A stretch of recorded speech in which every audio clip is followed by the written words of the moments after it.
स्वागत है दोस्तों आप सभी का आपके अपने YouTube channel just smart knowledge में। दोस्तों आज की इस वीडियो में हम लोग क्लास 11th का जो पॉलिटिकल साइंस सब्जेक्ट है और जो पहली बुक है भारत का संविधान सिद्धांत और व्यवहार और उसी का चैप्टर है 6 इसको करेंगे, मतलब इसे हम जानेंगे पढ़ेंगे। तो इस चैप्टर के हम 2 पार्ट बनाएंगे, ठीक है। तो मतलब कि ये चैप्टर हम 2 वीडियोज़ में ख़त्म कर देंगे। लेकिन इस वीडियो को शुरू करने से पहले यानी कि पार्ट 1 को शुरू करने से पहले अगर अभी तक आपने हमारे चैनल को सब्सक्राइब नहीं किया है तो कर लीजिए, क्योंकि आपको जैसे यहाँ पे क्लास 11th और अदर क्लासेस की इंपॉर्टेंट वीडियोस मिलती हैं और भी आगे मिलती रहेंगी। तो चलिए हम शुरू करते हैं चैप्टर के बारे में। सबसे पहले हम जानेंगे न्यायपालिका के बारे में बेसिक जानकारी, यानी कि न्यायपालिका आखिर क्या है, ठीक है। तो सबसे पहला जो पॉइंट है वो क्या है, न्यायपालिका का अर्थ, ठीक है। तो देखिए इसमें सबसे पहला पॉइंट क्या आता है, एक सेकेंड।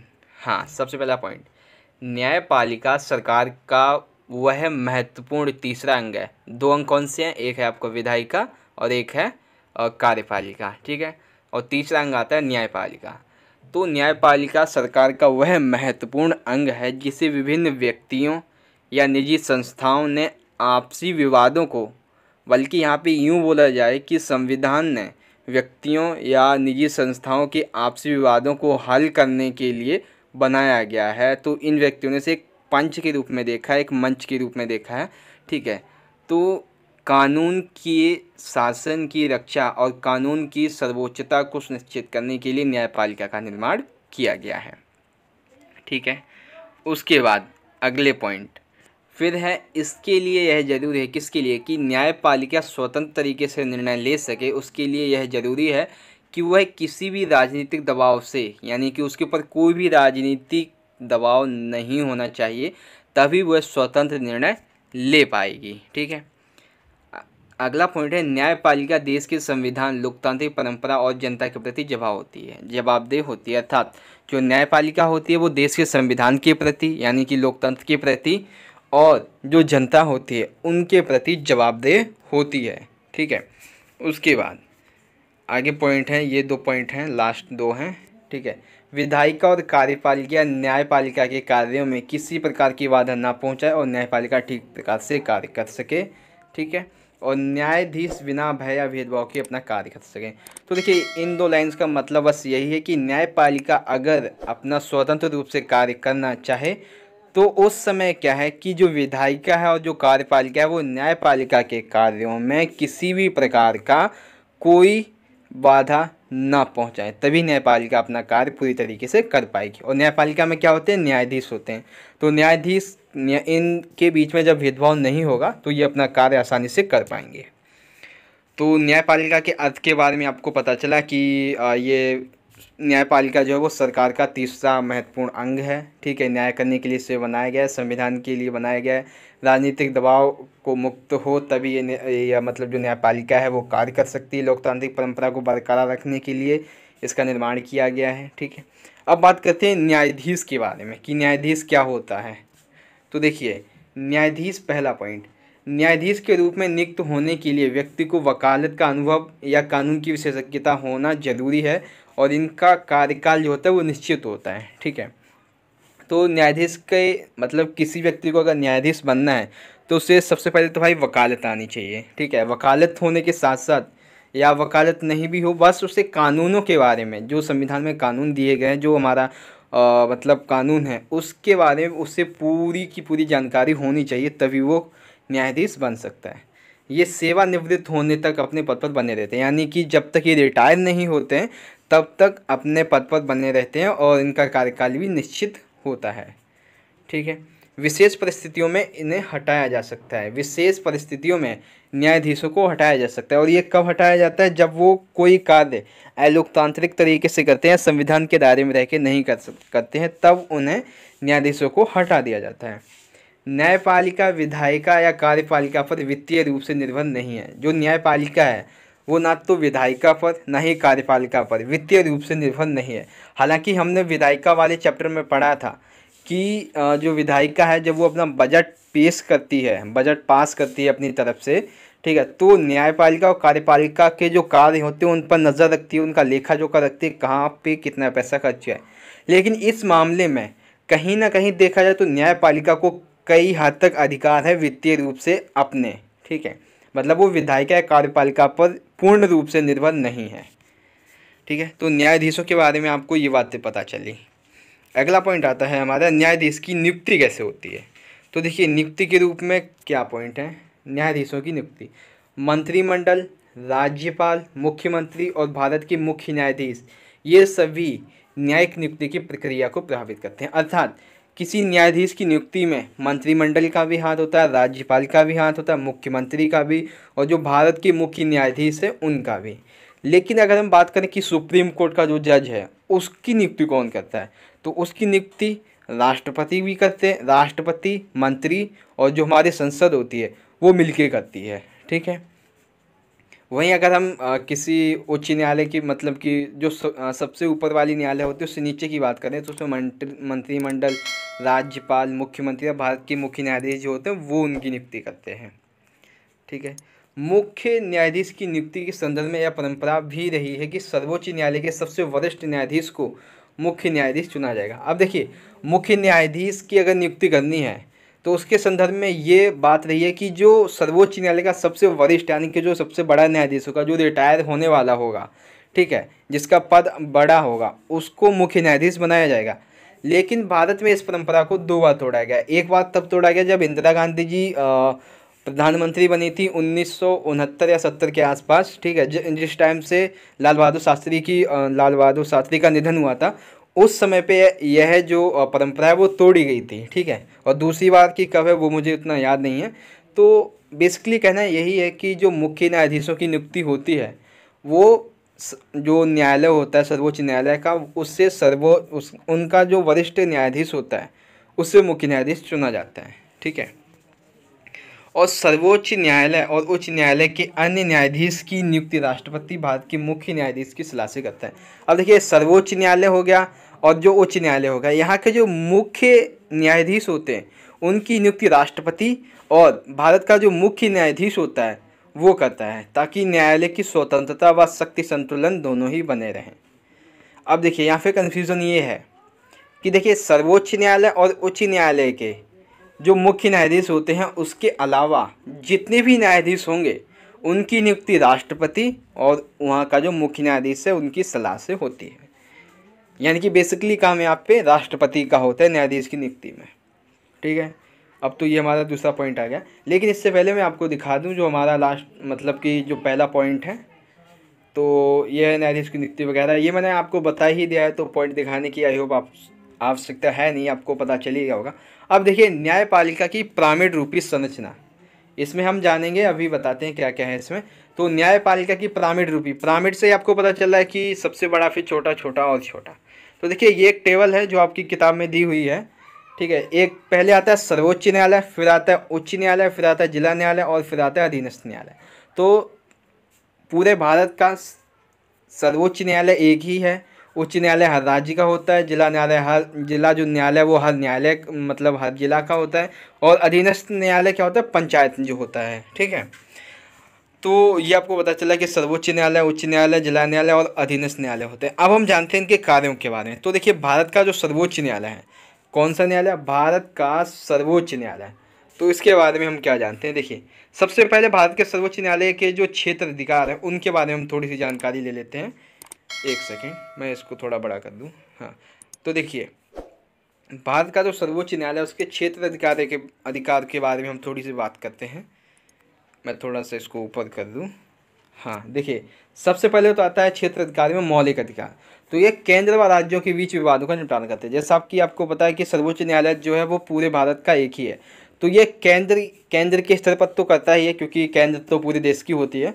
जो राज्य होते हैं, राज्यों के आपसी विवाद जो कि उच्च न्यायालय नहीं संभाल पाता है, वो कहाँ पे संभलते हैं, कहाँ पे विवादों का निपटारा होता है आके सर्वोच्च न्यायालय में। अब बात करते हैं रिट की। तो सर्वोच्च न्यायालय के रिट कौन से होते हैं, तो मौलिक अधिकारों का संरक्षण, राष्ट्रपति उपराष्ट्रपति के चुनाव संबंधित विवाद। सर्वोच्च न्यायालय के मुख्य न्यायाधीश की नियुक्ति भारत के राष्ट्रपति के द्वारा की जाती है। अब देखिए जो मौलिक अधिकार हैं उनके संरक्षण के लिए राष्ट्रपति के बारे में, उपराष्ट्रपति के चुनाव से संबंधित जो भी विवाद होते हैं उन सभी के लिए सर्वोच्च न्यायालय रिट जारी करता है और इन सभी विवादों को सुलझाता है। और वहीं सर्वोच्च न्यायालय का जो सबसे मुख्य न्यायाधीश होता है उसकी नियुक्ति राष्ट्रपति खुद करता है। ठीक है, और ये किसकी सलाह से करता है? मंत्रिमंडल और संसद की सलाह से। अब इनके कार्य के बारे में बात करते हैं तो यहाँ पे कार्य लिखा है, बेसिकली ये कार्य है। ठीक है, तो कार्य क्या होते हैं इनके? इसके फैसले सभी अदालतों को मान्य होते हैं, यानी कि सर्वोच्च न्यायालय ने जो एक बार फैसला ले लिया वो उसके नीचे के जितने भी न्यायालय हैं, चाहे वो उच्च न्यायालय हो, जिला न्यायालय हो या अधीनस्थ न्यायालय हो, सभी को मानना पड़ेगा। और पहली बात तो कि जो जिला न्यायालय है और जो अधीनस्थ न्यायालय है उनके मामले कभी सर्वोच्च न्यायालय में जाते ही नहीं हैं। हाँ, अगर हम उच्च न्यायालय की बात करें तो वो पहुंच जाते हैं क्योंकि वो राज्य स्तर के होते हैं। यह उच्च न्यायालय के न्यायाधीशों का तबादला कर सकता है, यानी कि जो उससे नीचे के न्यायालय हैं, उच्च न्यायालय, उसके न्यायाधीशों का तबादला यानी कि इधर से उधर उनका मतलब कि ट्रांसफ़र कर सकता है। ठीक है, उसके बाद अगला है, यह किसी अदालत का मुकदमा, एक सेकेंड, यह किसी अदालत का मुकदमा अपने पास मंगवा सकता है। यह किसी एक उच्च न्यायालय में चल रहे मुकदमे को दूसरे न्यायालय में भिजवा सकता है। अर्थात कहने का मतलब यह है कि एक तरह से इसकी चलती है इन द सेंस ये नहीं कि मतलब दबाव है इसका। सर्वोच्च न्यायालय के पास ये अधिकार है कि वो किसी भी अदालत में, चाहे वो जिला अदालत हो चाहे वो उच्च न्यायालय हो, वहाँ पर चले किसी भी मुकदमे को अगर लगता है कि ये यहाँ पे नहीं होना चाहिए बल्कि ये सर्वोच्च न्यायालय में होना चाहिए तो वो उसे अपने पास मंगवा सकता है। और जब उसे लगता है कि ये न्यायालय गलत कर रहा है तो वहाँ के न्यायाधीशों पर तो खैर ये कठोर एक्शन लेते हैं, बल्कि उस जो मुकदमा होता है उसे दूसरे न्यायालय में भेज दिया जाता है ताकि वो जो काम है वो स्वतंत्रता पूर्वक यानी कि न्याय तरीके से किया जा सके। तो सर्वोच्च न्यायालय के बारे में आपको क्या क्या बातें पता चली? सबसे पहले क्षेत्राधिकार जो कि मौलिक अधिकार और रेट है, उसके बाद इनके कार्यों के बारे में आपको पता चला। अब बात करते हैं उच्च न्यायालय के क्या कार्य हैं।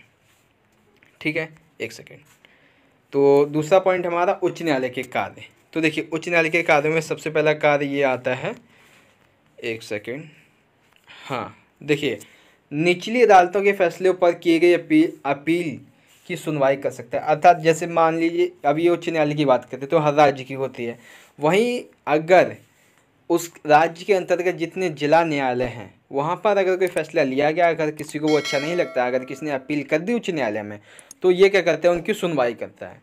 मौलिक अधिकार को बहाल रखने के लिए रिट जारी करता है। जैसे सर्वोच्च न्यायालय है वो मौलिक अधिकारों को संरक्षित करने के लिए रिट जारी करता है, उसी प्रकार से उच्च न्यायालय भी करता है। ठीक है, राज्य के क्षेत्र अधिकार में आने वाले मुकदमों का निपटारा कर सकता है, अपने अधीनस्थ अदालतों का पर्यवेक्षण और नियंत्रण कर सकता है। अब देखिए राज्य के जो क्षेत्र अधिकार होते हैं यानी कि हर राज्य के अपने अपने अधिकार होते हैं।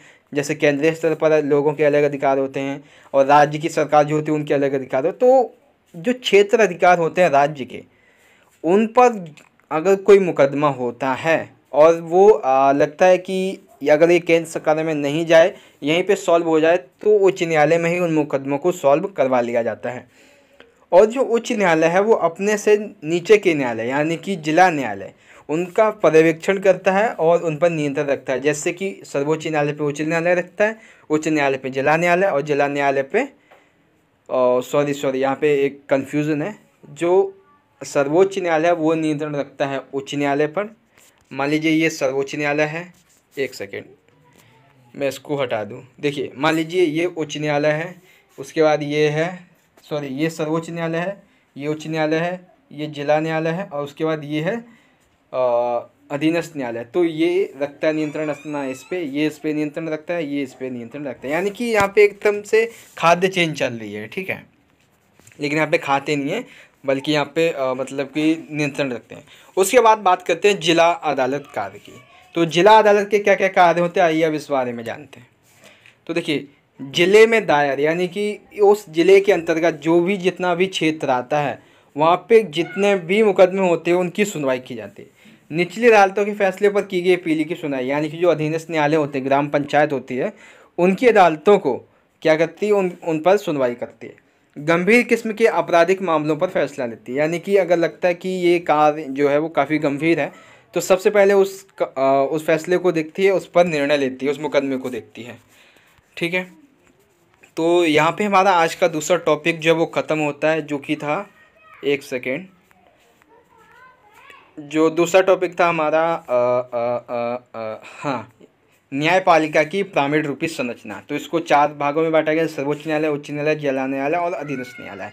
ठीक है, तो ये सब मैंने आपको बता दिया कि भारत का सर्वोच्च न्यायालय क्या होता है, पहले क्षेत्राधिकार थी, ठीक है, फिर कार्यों के बारे में, फिर उच्च न्यायालय के क्या क्या कार्य होते हैं, उसके बाद जिला अदालत के क्या क्या कार्य होते हैं, ठीक है, उसके बाद है फिर कि सर्वोच्च न्यायालय का क्या क्या क्षेत्र। ओहो, ये तो हमारा लास्ट टॉपिक है, मतलब कि इस टॉपिक को हम अगली वीडियो में करेंगे क्योंकि ये बड़ा टॉपिक है। इस वीडियो को हम ज़्यादा लंबा नहीं बनाना चाहते, इसलिए इसको हम यहीं पे ख़त्म करते हैं। तो जो हमारा अगला टॉपिक है वो हम यहाँ पे लेके आते हैं। तो एक सेकेंड, अगला टॉपिक है हमारा न्यायपालिका और उसके अधिकार। तो न्यायपालिका और उसके अधिकार यानी कि चौथा टॉपिक है, लेकिन इस वीडियो का हमारा तीसरा टॉपिक है। तो आइए जानते हैं क्या है इसमें।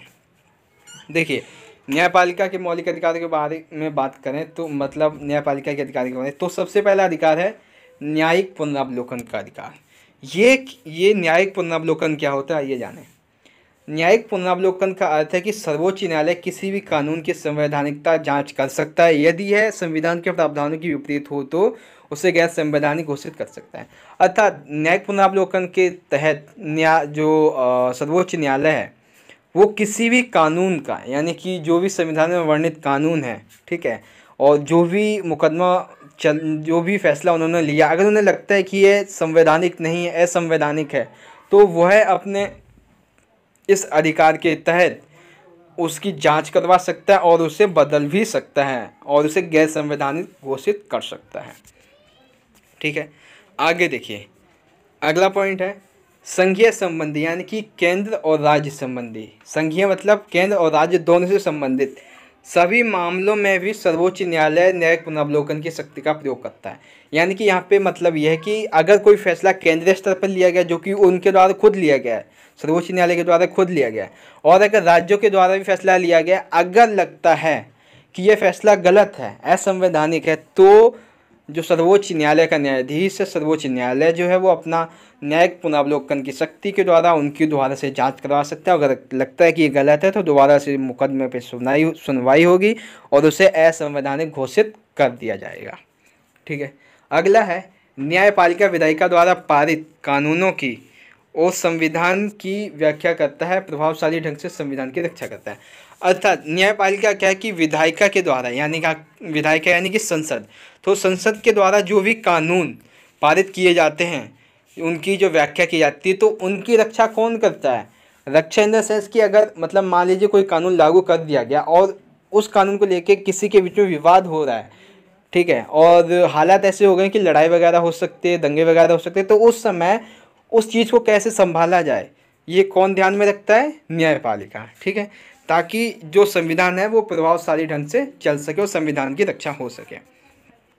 ठीक है, फिर है न्यायपालिका नागरिकों के अधिकारों की रक्षा करती है, यानी कि जो न्यायपालिका है वो नागरिकों के अधिकारों की, जो मौलिक अधिकार हैं उनकी रक्षा करती है।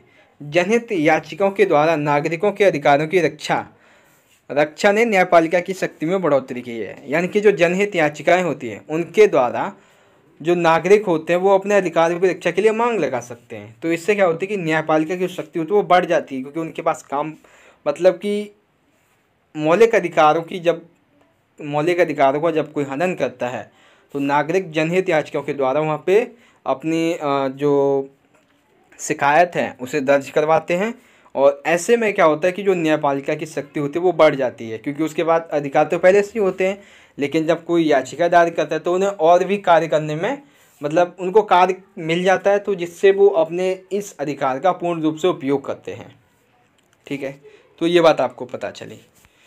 तो आज की वीडियो को दोस्तों मैं यहीं पे ख़त्म करते हैं, लेकिन वीडियो ख़त्म करने से पहले जो टॉपिक्स मैंने आज आपको कवर करवाए हैं वो सभी टॉपिक्स के जो पॉइंट्स हैं मैं आपको यहाँ पे दोबारा दिखा रहा हूँ। ठीक है, तो उन टॉपिक्स के पॉइंट्स को दोबारा देख लीजिए एक बार फिर से। अगर अभी तक क्या आपने कर ही लिया होगा दोस्तों, मैं चाहता हूँ कि आप इस वीडियो को अपने दोस्तों के साथ अधिक से अधिक ज़रूर शेयर करें, क्योंकि ऐसे ही वीडियोस आपको और भी हमारे चैनल पर मिलने वाली हैं और बहुत ही इम्पॉर्टेंट। ठीक है, अब जो हमारा दूसरा टॉपिक था वो ये वाला था कि कौन कौन से न्यायालय, कौन कौन से कार्य होते हैं। ठीक है, तो आशा करता हूँ दोस्तों कि आपको ये वीडियो पसंद आई होगी। अगर आपको ये वीडियो पसंद आई है तो लाइक करना इस वीडियो को, अपने दोस्तों के साथ इस वीडियो को ज़्यादा से ज़्यादा ज़रूर शेयर कर देना, क्योंकि आपको और आपके दोस्तों को जो भी इस चैनल से जुड़ेगा सब्सक्राइब करके उन्हें और भी अच्छी अच्छी वीडियोस मिलने वाली हैं। तो चलिए दोस्तों, मिलेंगे अगली वीडियो में किसी नए टॉपिक के साथ। तब तक के लिए आप पढ़ते रहिए, अपना ख्याल रखिए। धन्यवाद। जय हिंद, वंदे मातरम।